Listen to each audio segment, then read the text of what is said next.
Évangile de Jésus-Christ selon saint Luc, chapitre 9, versets 46 à 50. En ce temps-là, une discussion survint entre les disciples pour savoir qui parmi eux était le plus grand. Mais Jésus, sachant quelle discussion occupait leur cœur, prit un enfant, le plaça à côté de lui et leur dit : « Celui qui accueille en mon nom cet enfant, il m'accueille moi. Et celui qui m'accueille, accueille celui qui m'a envoyé. En effet, le plus petit d'entre vous, c'est celui qui est le plus grand. » Jean, l'un des 12, dit à Jésus : « Maître, nous avons vu quelqu'un expulser des démons en ton nom.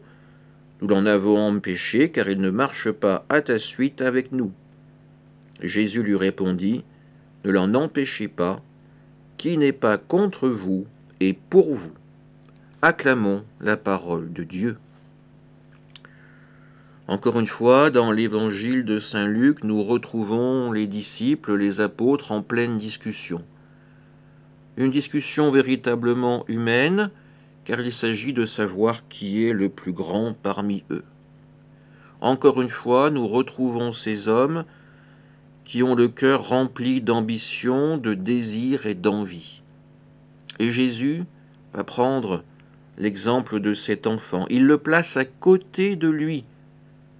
Et il dit à ces hommes : « Celui qui accueille en mon nom cet enfant, il m'accueille moi. » Celui qui accueille le plus faible, le plus petit de la société, celui qui ne compte pour rien, il accueille en fait le plus grand, le Seigneur, un Dieu d'amour et de miséricorde.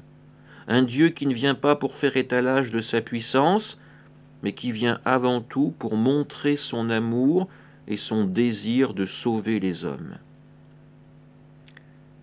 Jean continuera le débat avec cette question. Nous avons vu quelqu'un expulser les démons en ton nom. Nous l'en avons empêché, car il ne marche pas à ta suite avec nous. Il ne fait pas partie du sérail. Il ne fait pas partie du groupe à proprement dit. Pourtant, cet homme, il a accueilli Jésus dans son cœur, et en son nom, il fait le bien. Ne l'en empêchez pas.